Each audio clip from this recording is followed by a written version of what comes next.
Que l'esprit se lève. Le commentaire. Que l'esprit se lève. Le commentaire du Doc Mayou. Bon matin, Doc.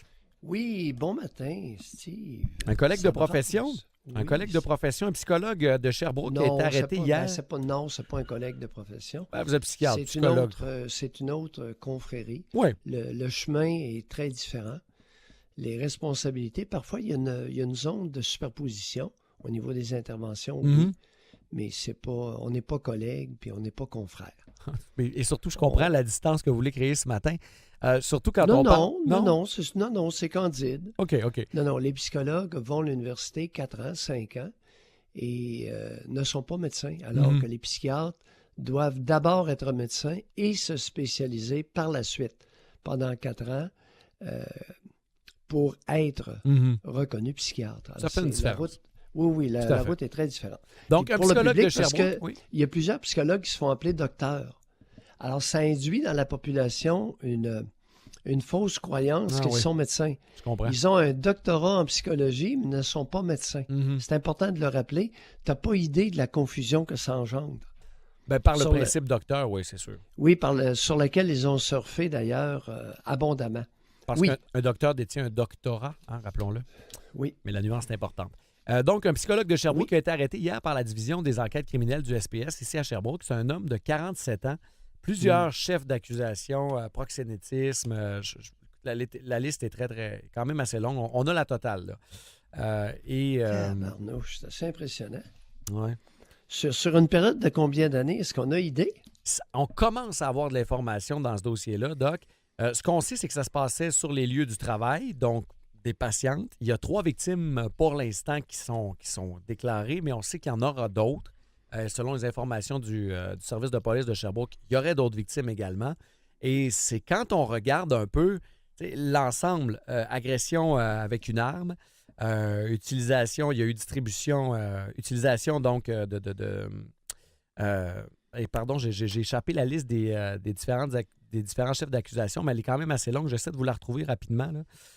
Mais on avait quelque chose d'assez... pardon, je l'ai. OK. Agression sexuelle armée, trafic de stupéfiants, avoir obtenu des avantages matériels provenant de services sexuels, avoir fait de la publicité de services sexuels, distribution d'images intimes sans consentement. Donc, vous aurez compris qu'on a la totale. Aïe, aïe, ça joue dur à Sherbrooke? Oui, et ça se passait dans le bureau, là, sur les lieux de travail du psychologue. Oui. On en a un autre à Québec? Là, c'est un cas quand même un petit peu différent, votre affaire. Là. C'est un enseignant. Oui, c'est un enseignant Mhm. qui achetait des services sexuels de mineurs alors qu'il est enseignant au secondaire, à l'école secondaire des Sentiers à Charlebourg, à Québec. Ça joue dur. L'importance du lien de confiance, nous, c'est ce que ça nous a rappelé. On parle ici de clientèle vulnérable, tu sais. Mais moi, j'aimerais d'abord commencer par parler de loups dans la bergerie. OK. Et comment se fait-il qu'on est si peu vigilant? Marque bien qu'il y a des individus, il y a des hommes qui sont très rusés. J'en conviens. Mais votre psychologue de 47 ans à Sherbrooke, Ouais. ça va être intéressant d'essayer de comprendre son cheminement. Ça fait combien d'années qu'il se livrait à vente de drogue, proxénétisme, agression sexuelle armée? Ça fait combien d'années qu'il fait ça? Et comment se fait-il qu'il n'a pas été détecté auparavant? Et généralement, Doc, là, de votre connaissance puis de ce que vous voyez, là, il y a une espèce Comprends-tu? C'est qu'il y a, Ouais. il y a pas seulement les clients, là, il y a l'entourage. Et normalement, on voit une progression aussi. J'imagine que ce genre d'individu-là, sans parler de ce cas spécifique, normalement, là, ce qu'on voit, là, c'est qu'il y a une progression. Là. Ça ne doit pas commencer avec tout ça d'un coup. Là. Non. Tu peux pas croire, là? Non, ce serait surprenant. Et comme celui de Québec, et ses élèves ont fait des déclarations à l'effet qu'il était un très bon enseignant d'anglais. Le problème n'est pas là. Le gars, il achète des services sexuels de mineurs. Est-ce que quelqu'un était au courant de ça en quelque part? Ce serait surprenant que nul ne l'ait su. En même temps, puis là, je vois une Il y a différence. seulement 24 ans. Peut-être qu'il en est c'est ça. il est au début de sa carrière. C'est là. là où je vois la différence avec ce qui m'inquiète un peu personnellement pour notre psy, c'est qu'il a 47 ans. Ça fait sûrement un petit bout qui travaille. Là. Et ça dort au gaz. Versus le prof d'anglais à 24 ans, il commence. Là. Une fois l'université terminée, ils sont pas bien. Tu sais, il y a toujours eu des prédateurs, des curés prédateurs, des responsables de scouts prédateurs, des entraîneurs prédateurs. Ça a toujours existé. Mhm. Maintenant, on allume dans les équipes sportives. Charret avec l'équipe des skieuses canadiennes.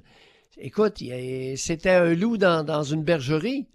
Maintenant, d'accord, dans le cas de Bertrand Charret, c'était à l'étranger, dans des voyages.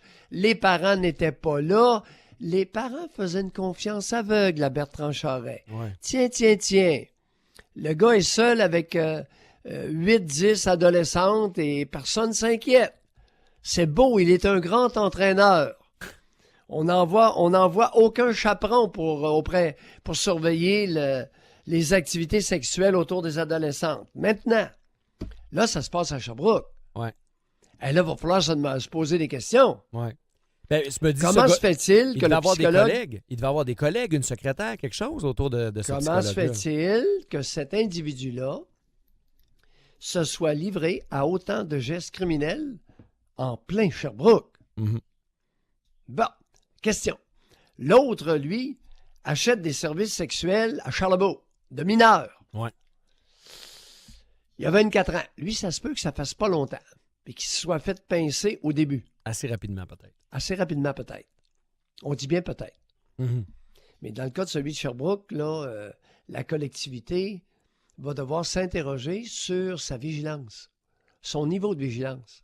Puis de votre impression, Doc, là, de ce que vous voyez, là, avez-vous l'impression qu'on progresse sur le niveau de vigilance? Parce qu'on a entendu, tu sais, moi, non, mais c'est vrai, comme population, là, les Canadiens français, là, Les Canadiens français voient ce qu'ils veulent voir.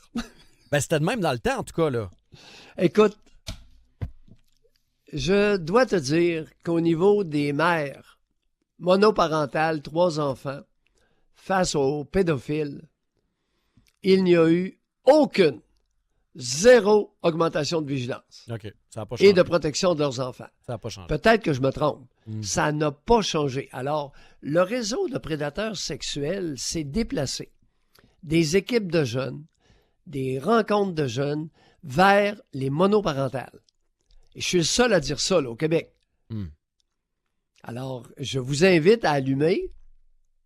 Mesdames, surtout les monoparentales qui avaient un gros surplus de poids, mère de 3 enfants, lorsqu'un homme s'intéresse beaucoup à vous et beaucoup à vos enfants, pourriez-vous allumer?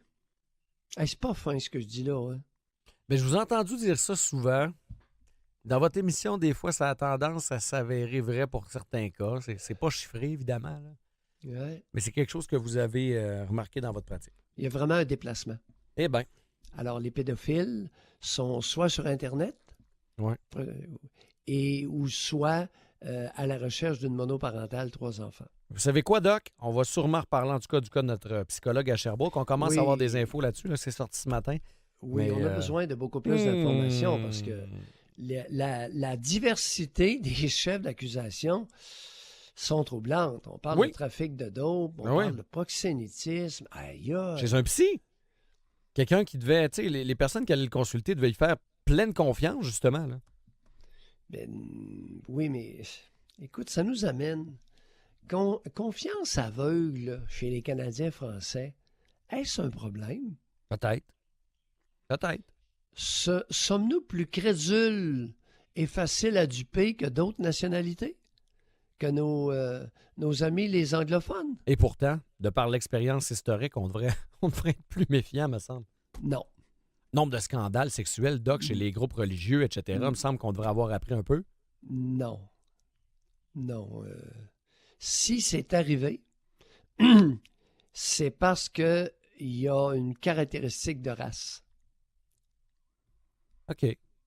Ça s'est produit beaucoup, Ouais. les abus sexuels de Ouais. prêtres sur des jeunes, Ah oui?